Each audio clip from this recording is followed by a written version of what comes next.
नमस्कार दोस्तों, हमारे चैनल में आप सभी का स्वागत है।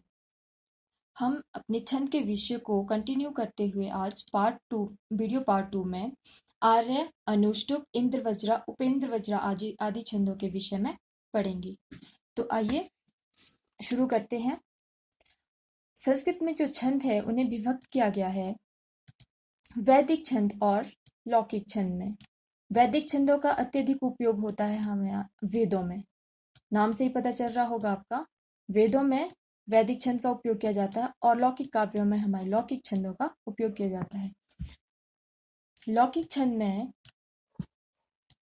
बहुत सारे छंदों का निर्माण किया गया है विद्वानों के द्वारा, विदुषियों के द्वारा। तो इसमें भी हमारे पास भिन्न भिन्न प्रकार के छंद है, जिस तरह से मात्रिक छंद है और वार्णिक छंद है।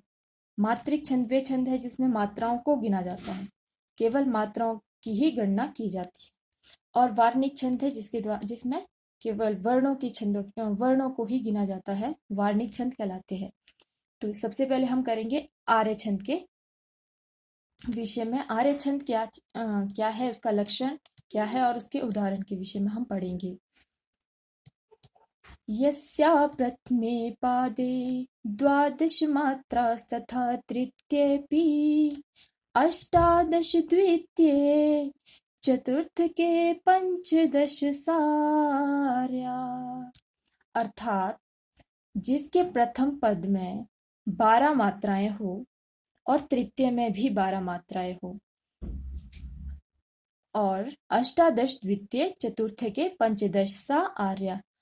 दूसरे पद में 18 और चौथे पद में 15 मात्राएं हो, वो छंद आर्य छंद कहलाता है। आप सभी को समझ आ गया होगा कि इसमें मात्राओं को गिना जाता है। पहले पद में 12 और पहले और तीसरे पद में 12 मात्राएं, अष्टादश द्वितीय दूसरे पद में 18 और चौथे पद में 15 मात्राएं हो, वो आर्य छंद कहलाता है।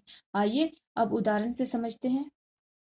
आपरितोषाद् विदुषां न साधु मन्येन प्रयोग विज्ञानम् वल्वदपि शिक्षितानाम् आत्मन्य प्रत्यं चेत। ये छंद का उदाहरण है, आर्य छंद का उदाहरण। इसमें हमारे पास जो प्रथम पद है उसमें 12 मात्राएं हैं और उसके साथ जो तृतीय पद है उसमें भी हमारे पास 12 मात्राएं हैं। 12 मात्राएं, आपको पता है कि जो लघु है उसकी 1 मात्रा गिनी जाती है लघु वर्ण की, और गुरु वर्ण की 2 मात्राएं गिनी जाती है। तो इस प्रकार से हम आर्य छंद के विषय में अच्छे से जान पाएंगे कि आर्य छंद क्या है। यदि आप इसको लयबद्ध तरीके से याद रखेंगे तो आपको बहुत जल्दी याद हो जाएगा। अब हम करेंगे वार्णिक छंद। वार्णिक छंद में हमारे पास अनुष्टुप छंद है, बहुत ही सरल छंद है अनुष्टुप छंद। इसमें हम सबसे पहले जानेंगे कि कितने वर्णों का ये समृद्ध है। 8 वर्णों का समृद्ध है। ये प्रश्न भी बहुत बार परीक्षा में पूछा जाता है कि 8 वर्णों का समृद्ध कौन सा है। अनुष्टुप छंद, याद रखिएगा। समृद्ध आपको पता है कि समान वर्णों वाला जो वृत्त होता है उसे, इसके जो चारों पद है, चारों चरण है पद्य के, उसमें 8-8 वर्ण होते हैं। इसका लक्षण हम करेंगे। श्लोके षष्ठम गुरु गेयम सर्वत्र लघु पंचमम द्विचतुष्पाद्यो ह्रस्वम सप्तम दीर्घ मन्यो। अर्थात श्लोके षष्ठम गुरु गेयम सर्वत्र लघु पंचमम द्विचतुष्पाद्यो ह्रस्वम सप्तम दीर्घ मन्यो। इसका उदाहरण हमारे पास दिया गया है। त्वास्मि गीतरागेण हारिणा प्रस्वमृता एष राजैव दुष्यन्तः सारंगेणातिर्हंसः। ये अभिज्ञान शकुंतलम का एक उदाहरण प्रस्तुत किया है आपके सामने, जो कि श्लोक आपके अनुष्टुप छंद का एक उदाहरण है। इसके अलावा, इसके अतिरिक्त एक और उदाहरण यहाँ पर प्रस्तुत किया गया है। काकः कृष्णा पिकः कृष्णा को भेद पिक काकयो बसंत समय प्राप्ते काकः काका पिकः पिका। आप यूं भी याद रख सकते हैं जैसे आप वर्णों को गिन सकते हैं, 1 2 3 4 5 6 7 8। ये हमारे पास प्रथम चरण में 8 वर्ण हैं। यहाँ पर आप कॉमा लगा सकते हैं और प्रथम चरण को द्वितीय चरण से अलग कर सकते हैं। त्वास्मि गीत रागेण हारिणः प्रस्वमृता।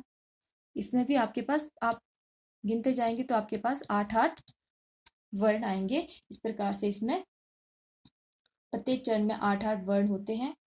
और इसकी यति, हमने पहले यति के विषय में पिछली वीडियोस में पढ़ा था, बताया था आपको कि यति एक विराम स्थान है जहां पर हम थोड़ा सा विराम देते हैं। जैसे त्वास्मि गीत रागेण, यहाँ रुक जाते हैं थोड़ी देर के लिए। फिर हारिणः प्रस्वमृता, तो ये यति कहलाती है, जो कि इसके पद के अंत में ही होती है। पद का अंत हमारे पास प्रथम पद यहाँ पर समाप्त होता है, तो ये इसका अंत है 8वें वर्ण के बाद। अब हम करेंगे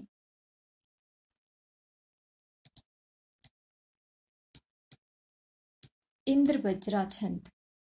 इंद्रवज्रा छंद भी समृद्ध छंद है।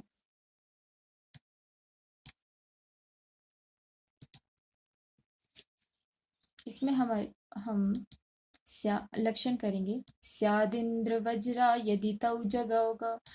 हमने गण के विषय में पिछली वीडियो में पढ़ा था, तो यहाँ पर हम गणों का ध्यान करेंगे कि गण किस प्रकार से गिने जाते हैं या किस तरह से लक्षणों में गण घटित होते हैं। स्यादिंद्र वज्रा यदि तौ जगौग।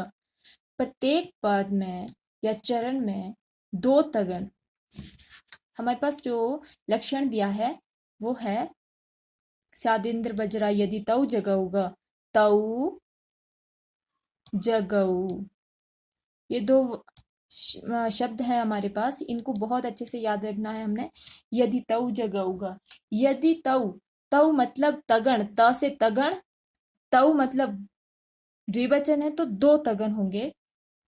जगऊ, जग, जग, जगण, एक जगण होगा। गौ, गौ फिर से द्विवचन है तो 2 गुरु वर्ण होंगे क्रम से।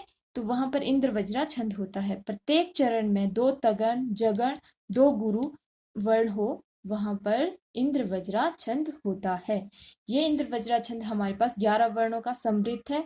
यदि इसकी जो यति है वो अंत में होती है, इसकी यति भी पद के अंत में ही होती है। जैसे कि हमने पहले अनुष्टुप छंद में 8 वर्णों का समृद्ध पढ़ा था, तो इंद्र वज्रा हमारे पास कितने वर्णों का समृद्ध है? 11 वर्णों का समृद्ध है। मतलब प्रत्येक चरण में इसके 11-11 वर्ण होंगे। इसका उदाहरण भी हमने अभिज्ञान शाकुंतलम से ही लिया है।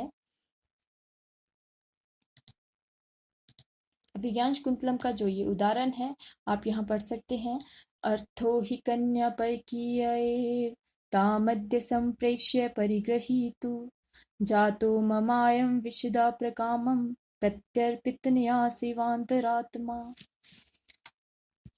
इसमें प्रत्येक चरण में हमारे पास 11-11 वर्ण होंगे।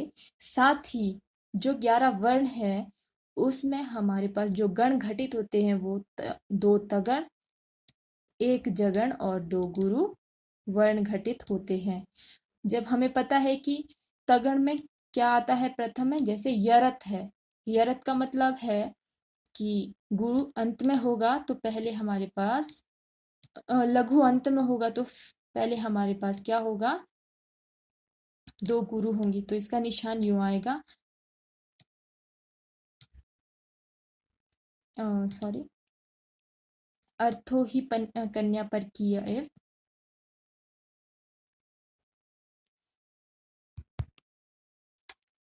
अब हम नेक्स्ट जो छंद करेंगे वो है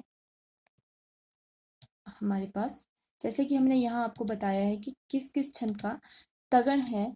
तगण है, एक तगण में 3 वर्ण होते हैं। एक गण में आपको पता है कि 3 वर्ण है तो 3 वर्ण। दूसरा तगन फिर से 2 तगन का वर्णन इंद्र वज्रा में होता है, तो 3 वर्ण फिर से आएंगे। और एक जगन है तो 3 वर्ण ये होंगे। तो 3 को जमा करके या गुना करके आपके पास 9 वर्ण हो जाते हैं ये। और 2 गुरु, इस तरह से भी आप इसे सरल विधि से याद रख सकते हैं। 2 गुरु है, एक गुरु का वर्ण ये हो गया, एक गुरु का वर्ण ये हो गया। तो कुल मिला के ये हमारे पास वर्णों की संख्या हो गई 11। तो ये हमारे 11 वर्ण इंद्र वज्रा छंद के होते हैं। अब हम करेंगे उपेंद्र वज्रा छंद। उपेंद्र वज्रा छंद में का लक्षण क्या है और उसके लक्षण में गण कौन कौन से घटित होते हैं, कौन कौन से गणों का विषय में बताया गया और उसका उदाहरण हम करेंगे। उपेंद्र वज्रा छंद। उपेंद्र वज्रा जत जास ततो गौ, जत जास ततो गौ। उपेंद्र वज्रा जत जास ततो गौ, अर्थात प्रत्येक चरण में क्रमशः एक जगण, एक तगण, एक जगण और 2 गुरु होते हैं। एक जत, एक जगण, एक तगण, एक जगण और ये गौ 2 गुरु होते हैं। ये हमारा उपेंद्र वज्रा का छंद है। इसमें भी हमारे जो गण है जगण, तगण, जगण, जत जास तताउ गौ, ये याद रखिएगा आप, और 2 गुरु होते हैं। इसमें भी इसी प्रकार से 3 वर्ण इस जगण में, 3 वर्ण तगण में, 3 जगण फिर पुनः जगण में और एक एक वर्ण आपका गुरु में होते हैं। अर्थात इसमें भी 11 वर्ण ही होते हैं। ये उपेंद्र वज्रा भी हमारा 11 वर्णों का ही समृद्ध है। इसका उदाहरण हम करेंगे उपेंद्र वज्रा का। त्वमेव माता च पिता त्वमेव, त्वमेव बंधु च सखा त्वमेव, त्वमेव विद्या द्रविणम त्वमेव, त्वमेव सर्वम मम देवम देव। इसके जो पद के अंत में ही यति होती है, इस उदाहरण में हमें पद जो हमारा प्रथम पद है ये त्वमेव माता च पिता त्वमेव, त्वमेव बंधुश्च सखा त्वमेव, ये दूसरा पद है। ये तीसरा पद है हमारे पास और ये चौथा पद है। प्रत्येक पद में 11-11 वर्ण होंगे और इसकी जो यति है पद के अंत में ही होगी। तो ये हमने आज किया समवृत्त, मात्रिक और वार्णिक समवृत्त के विषय में, जिसमें हमने छंदों के विषय में पढ़ा आर्य छंद, अनुष्टुप छंद, इंद्र वज्रा छंद और उपेंद्र वज्रा छंद के विषय में हमने जानकारी हासिल की। और साथ साथ में हमने ये देखा कि उसमें कौन कौन से गण घटित होते हैं, उसकी यति किस किस विषय में होती, किस किस स्थान पर उनकी यति होती है और किस प्रकार से उसके उदाहरण हमने याद रखने हैं, लयबद्ध तरीके से किस प्रकार से याद रखना है हमने उदाहरण को। तो इसके जो अन्य छंदों के छंद है और उसके उदाहरण है, आप उन्हें भी याद रख सकते हैं। इसकी नेक्स्ट वीडियो में हम आपको पढ़ाएंगे अन्य छंद के विषय में। तो हमारी ये वीडियो आपको पसंद आई होगी। आई होप हमारे इस चैनल को लाइक, शेयर और सब्सक्राइब करें। धन्यवाद।